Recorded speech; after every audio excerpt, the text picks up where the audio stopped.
тухайн үед бол ерөөхдөө бактери хор нөлөөтэй хэсгийг л олж харагдсан. Ашигтай зүйлийг нь олж харж байна. Баас шилжүүлэн суулганд чинь ерөөсөө үндсэн санаа бактери шилжүүлэн суулганд. Бид нэр өөртөө байгаа ашигтай бактерийн одоо дутмагчлаас ч юм уу тэр колоны дутмагчлал болоод бид нэр юм таргалдаг нөхцөл байдал үүсэх эрсдэл.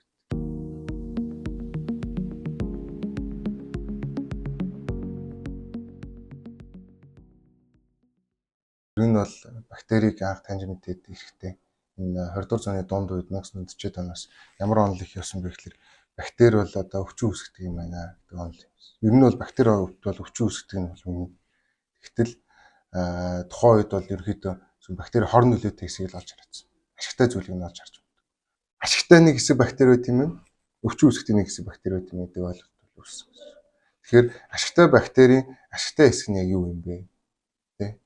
Гэдэг асуудал үүссэн. Тэгэхээр ашигтай бактерийг бол одоо бидний нэрлэдэг пробиотик гэж нэрлэдэг. За тэгээ сүүлийн нэг 20 жилийн хугацаанд бол илүү идэвхтэй судлагдаад шинжлэх ухаанд илүү хүлээн зөвшөөрөгдөх түвшин дээр бол одоо ирж байгаа. Сүүлийн 20 жилд бол туйл нэлээд сайн идэвхтэй судалсан. Маш олон төрлийн өвчнүүд, гидсний өвчин, гүйлгээл, нүтгэн хаталт, за тэр хүмүүс ярьдаг давхлаа сэргээх, тэгээ витамин маш олон зүйлүүдэд пробиотикийн одоо эрэг нөлөө байдаг чинь. Гэтэл маш олон төрлийн бактери дотроос одоохондоо яг пробиотик гэж нэрлэждэг хэдхэн төрлийн бактери. Дотроо бол хэд хэдэн зүйлтэй. Тэр нь бидний мэддэг бифидобактери, за ялангуяа бифидобактеритэй тарг гэдэг үйлдвэрлэлтэд яваад байгаа зах зээл дээр. За нөгөөх нь болонгууд лактобацил, эсүн хүчлийн бактери. Хүн гэдэг нь өөрөө юм том экосистем болсон. Одоо ганцхан бодгал биш үү? Хүн гээд ганцхан тэр хүн биш. Тэр дотор байгаа маш олон тооны бактерийн колонууд болон тэр хүн хоёрын харилцсан симбиоз буюу аль бодгол нь бие биендээ харилцаа ашигтай амьдралын хамтарсан амьдрал юм байна гэсэн. Бид нар байгаа нь бактерич ашигтай, бактери байгаа нь хүмүүст ашигтай гэсэн. Тэгэхээр энэ том симбиоз нөхцөл байдал үүссэн гэсэн. Тэгэхээр энэ симбиоз экосистемийг зөв хадгалж үлдэх нь туйлын чухал гэсэн. Тэгэхээр сүүлийн үед нөгөө одоо энэ антибиотикийн хэрэглээтэй холбоотойгоор нөгөө пребиотик уух хэрэгтэй ч гэдэг юм яриад байдаг тийм. Тэр антибиотик хэрэглэнэ гэдэг нь бактерийг бол тодорхой хэмжээгээр устгаж байгаа. Ашигтайг нь ч устгах, ашиггүйг нь ч устгах, хамтдаа устгах. Тэгэхээр ашиггүйг нь устгах нь бидний биед эрэг нөлөө үзүүлж байгаа боловч ашигтайг нь устгахаар эсрэгээрээ сөрөг нөлөө үүсгэх шаардлага. Туйлын олон төрлийн одоо энэ үйлдвэрлэгч пробиотик за үйлдвэрээсээ бол тодорхой юм заалтуудаар заримд нь одоо гидсний үйлчлэлтэн сайн тий зарим нь одоо ус сумсны гэж үт юм. Нийтлэг байдаг нэг юм нь юу гэхээр бидний бактери чи ихэнх нь бүдүүн гидсэн дотор байгаа. Хаман дотор биш, одоодонд биш, нарийн гидсэн биш бүдүүн гидсэн. Амнаас 6-7 м яваад цаана байдаг газар гол бактери. Тэр хүртэл явж чадах уу гэдэг нь өөрөө асуултын хүндэтэй байдаг.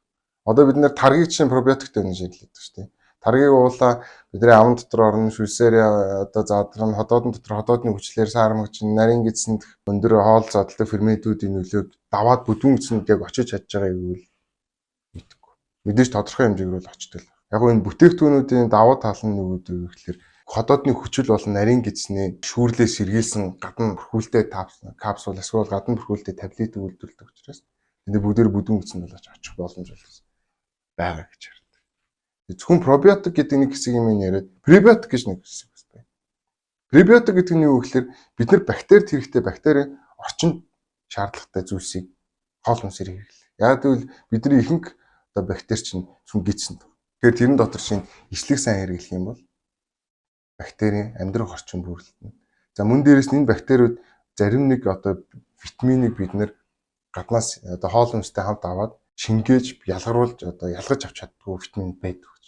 Хоол бидний идсэн хоол хүнс бүдүүн гисэнд очиж төрөлдөхөд тэр бактериуд тухайн хоолыг задлж тэр витаминыг ил гаргаж тэр минералыг ил гаргаж тэрийг бид шинж авдаг. Түүнээс шууд бэлэн байгааг нь бид нэр аваад шууд авчаад байгаа юм бас биш.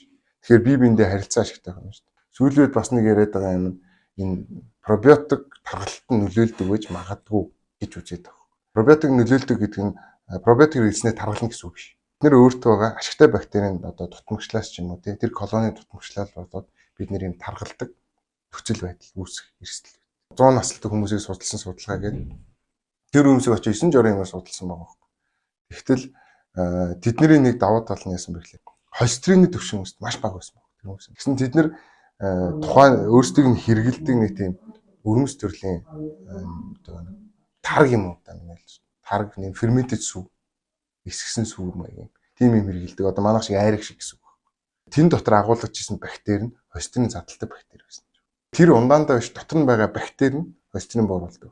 Бид нар өөрсдөө бууруулдаг гэхээс илүү бид нар дотор амьдарч байгаа тэр бичил биетэн тэр холестериний бууруулдаг. Өөр бид нарт байгаа хортой зүйлүүдийг хортой бактериудыг устгадаг. Эсвэл хортой бактериудыг хоол тэжээлийн төрүүлээд идчихдэг. Эсвэл хортой бактериудын байрлах газар нь төрүүлж байрлцдаг. Тэгэхээр хортой бактериуд ирээд суучдаг, өвчин үүсгэж өнгөрдөг тийм. Хэмжлэнгийн эзний маш олон төрлийн өвчтнүүдийн хамт бактери хэрэглэх нь өндөр үр дүнтэй гэдгийг нотлогдож байна. Маш олон антибиотик төсвөртэй антибиотик хэрэглээд устдаггүй бактери халдвартай хүнд пробиотик хэрэглэх нь үр дүнтэй.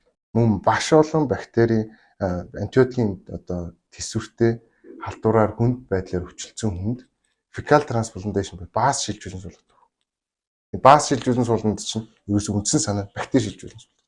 Тодорхой донорын баасыг аваад доторх ашигтай бактерийн колониудыг нэмж үржүүлж яагаад буцааж хийдэг. Пробиотик буюу микро орчныг шилжүүлэн суулгаж байгаа. Тэгэхээр дархлаанд нөлөөлдөг нөлөө бол яг байна гэж харагдаж байгаа. Гэхдээ яг ийм механизмаар гэдэг нь одоогийн шинжилгээнд тайлцсан юм байна. Магадгүй олон механизм байдаг.